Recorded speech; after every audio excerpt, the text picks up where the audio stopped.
Hello friends, नमस्कार दोस्तों। तो गाइज आज के इस वीडियो में मैं आपसे बात करूंगा कि how to find accommodation in Canada. तो गाइज बहुत लोगों को ये पता नहीं होता है कि अकोमोडेशन का मतलब क्या होता है। तो गाइज अकोमोडेशन मीन्स यहाँ पे घर मीन्स अगर आप कनाडा में आ रहे हो तो आपको सबसे पहला जो स्टेप है कि आपको रहने के लिए एक घर की आपको रिक्वायरमेंट होगी। तो आप कैसे रेंट पे आप घर ले सकते हो, उसके रिगार्डिंग आज का ये बहुत ही अमेजिंग वीडियो बनने वाला है। तो आज का ये वीडियो पूरा ज़रूर देखना ताकि आपके सारे डाउट्स क्लियर हो जाएंगे कि कैसे आपको कनाडा में एक घर आपको रेंट पे ले सकते हो। तो गाइज उसके लिए बहुत सारे डिफरेंट डिफरेंट मेथड्स होते हैं। तो उनमें से गाइज मैं आपको बहुत ही इफ़ेक्टिव जो मेथड है उनके बारे में आज आपको बताऊंगा कि कैसे आपको कनाडा में घर बाय करना है। घर बाय करने के लिए आपको किन किन चीज़ों का ध्यान रखना है एज अ रेंट पे अगर आप आ रहे हो। तो उनके रिगार्डिंग सारा वीडियो बहुत ही ज़्यादा इंफॉर्मेटिव आज का वीडियो बनने वाला है। सो गाइज अगर आपका फ्रेंड यहाँ पे रहता है, जैसे कि आपका कोई रिलेटिव यहाँ पे रहता है या फिर आपका कोई फ्रेंड है जो आपको जानता हो और उसके रेफरेंस के थ्रू आप अगर कनाडा में रेंट अगर फाइंड करते हो, रेंटिंग हाउस अगर फाइंड करते हो तो बहुत ही इफ़ेक्टिव रहेगा ये और बहुत ही अच्छा रहेगा। क्योंकि उसमें क्या होगा कि आपका रिलेटिव्स है, आपका फ्रेंड है, सो उसको पता होगा कि ये घर कैसा है, सारा कुछ, जो आपको इतनी बड़ी टेंशन लेने की ज़रूरत नहीं पड़ेगी। और गाइज़ ये बहुत ही इजीली आपको मिल जाएगा कि अगर आपने फ्रेंड को बोला है कि भाई मेरी ये कॉलेज है और उसके आसपास मुझे कोई अच्छा सा रेंट पे मुझे चाहिए, तो वो आपको सजेस्ट करेगा कि या भाई अगर हमारे रूम में ये जगह है तो आप उनके साथ भी रह सकते हो। और दूसरा ऑप्शन है गाइज कि आपको फेसबुक ग्रुप्स यहाँ पे होते हैं। मीन्स यहाँ पे डिफरेंट डिफरेंट टाइप के फेसबुक ग्रुप चलते हैं जो स्पेशली उनके लिए चलते हैं कि जो रेंट पे घर फाइंड करते हैं। जैसे कि आपको स्कारबोरो साइड घर लेना है, टोरंटो साइड घर लेना है, उसके बेसिस पे डिफरेंट डिफरेंट यहाँ पे फेसबुक पे ग्रुप्स होते हैं। तो उनमें आपको सिंपली ज्वाइन हो जाना है और उन पे आपको पोस्ट डालना है कि मैं यहाँ पे मेरी कॉलेज है, उसके नियर बाय मुझे एक अच्छा सा एक घर चाहिए रेंट पे और आपका बजट कितना है वो भी आप उस पोस्ट में आप मेंशन कर सकते हो। तो ये बहुत ही इफ़ेक्टिव वे है। फेसबुक ग्रुप के थ्रू आपको बहुत ही इजीली आपको घर रेंट पे मिल जाते हैं। और दूसरा गाइज तीसरा है कि फेसबुक मार्केट प्लेस के थ्रू आप घर रेंट पे ले सकते हो। उसमें आपको डिफरेंट डिफरेंट फिल्टर्स होते हैं, वो अगर आप इम्प्लीमेंट करते हो तो आपको जो बेसिकली जो घर चाहिए रेंट के लिए वो आपको इजीली मिल जाएंगे। और गाइज जो फोर्थ नंबर का वे है वो है एयरबीएनबी। वो एक एप्लीकेशन है, वो अगर आप इंडिया से आ रहे हो तो एडवांस में आपको वहीं से आपको सारा कुछ रिक्वायरमेंट डाल के आप अपना घर बुक करवा सकते हो। लेकिन वो बहुत ही कॉस्टली रहेगा। मीन्स सबसे महंगा वही ऑप्शन है। अगर आपको इन तीन ऑप्शन में से अगर कुछ नहीं बात बनती है तो ही आपको एयरबीएनबी में आपको जाना है। और जो फिफ्थ नंबर है कि आपकी अगर जो कॉलेज है वो उनकी हॉस्टल्स होती है, उनमें आप रह सकते हैं, लेकिन वो भी आपके लिए बहुत ही महंगा रहेगा।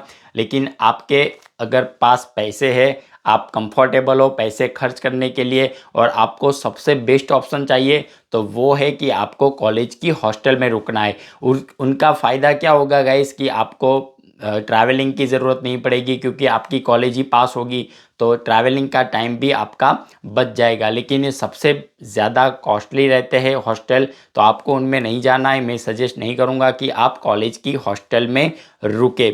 तो गाइस ये सारा कुछ प्लानिंग आपको एडवांस में करके ही आना है। उसका रीज़न क्या है कि अगर आपने कुछ घर का बुकिंग नहीं करवाया है, रेंट पे आपको कहाँ पे रहना है वो ही आपको पता नहीं है, तो जब आपकी फ़्लाइट होगी तभी आपको बहुत ज़्यादा टेंशन होगी कि भाई मुझे घर पे कहाँ पे मैं रुकूंगा, सारा कुछ माइंड में आपका थोड़ा बहुत टेंशन रहेगा। सो आपको पहले से ही सारा कुछ एडवांस में प्लानिंग करके आना है कि भाई मुझे अगर मेरी फ़्लाइट है इतने दिनों में, तो आपको उसके एडवांस में आपको घर फाइंड कर देना है।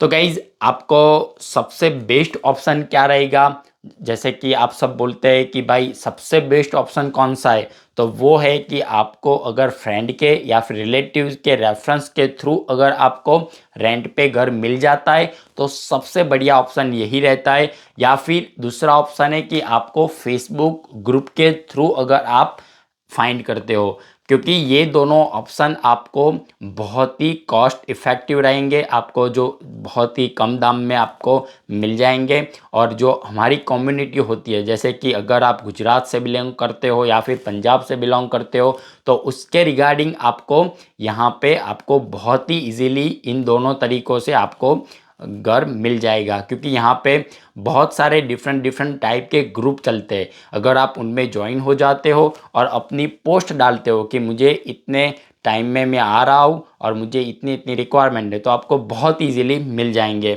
तो गाइज़ इसके रिगार्डिंग मैं आपको थोड़ी बहुत टिप्स दूंगा अभी, कि अगर आप कॉलेज के पास में ही आपको घर मिल जाता है तो आपके लिए बहुत ही अच्छी बात रहेगी, क्योंकि उसमें क्या होगा कि गाइज़ आपका कॉलेज का जो स्केड्यूल होगा वो बहुत ही टाइट रहता है।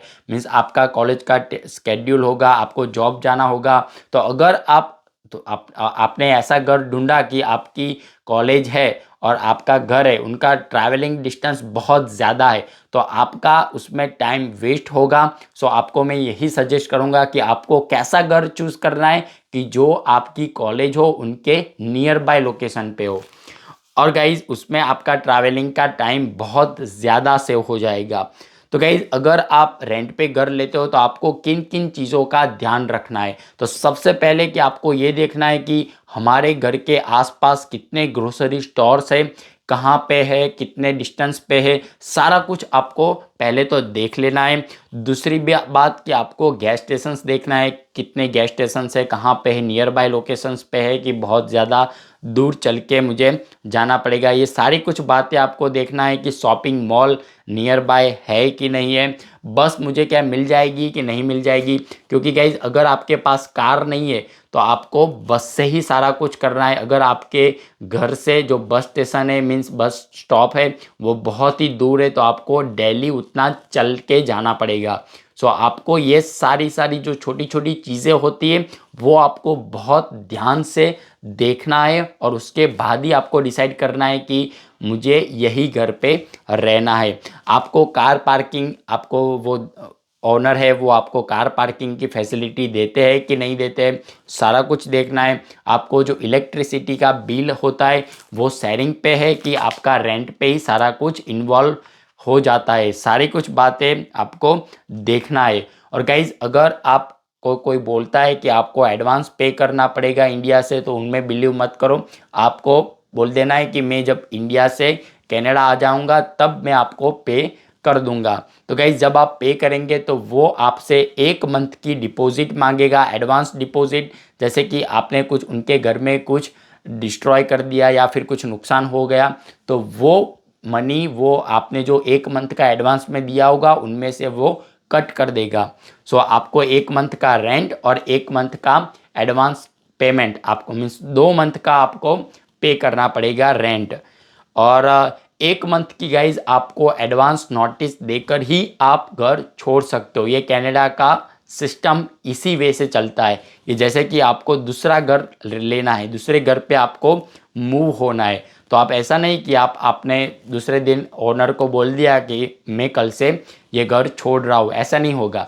तो आपको 1 मंथ में एडवांस में आपको अपने ओनर को बताना पड़ेगा कि अभी मैं 1 मंथ की ड्यूरेशन में मैं ये घर छोड़ रहा हूँ। तो अब गाइज आपको कोई भी डाउट है तो आप कमेंट कीजिएगा।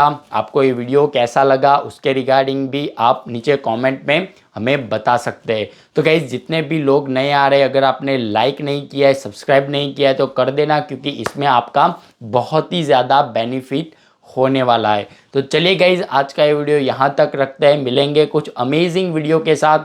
तब तक के लिए bye bye, enjoy the life.